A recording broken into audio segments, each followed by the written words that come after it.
దేవుని నామాన శుభాభివందనాలు చెల్లిస్తున్నామండి.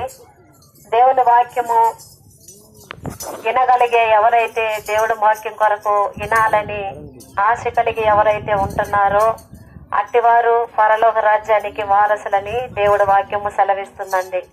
ఈ సాయంకాలం సమయంలో మీ గ్రామానికి వచ్చి దేవుడి మాటలు మీకు అందించడానికి ఈ యొక్క అవకాశం మాకు ఇచ్చినందుకు దేవాతి దేవుడికి వందనాలు చెల్లిస్తున్నాము. ఈ సమయాన్ని సద్వినియోగం చేసుకున్న ప్రతి బిడ్డ ఈ మాటలు మీరు ఎక్కడైతే నిల్చుకొని ఉన్నారో ఈ మాటలు వినాలని,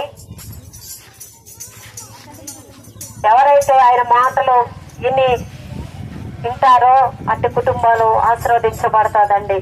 చూడండి, అనేక దేవుడు అద్భుతాలు మా జీవితాల్లో చేసినాడు, అనేక ఆశ్చర్య కార్యాలు చేసినాడు.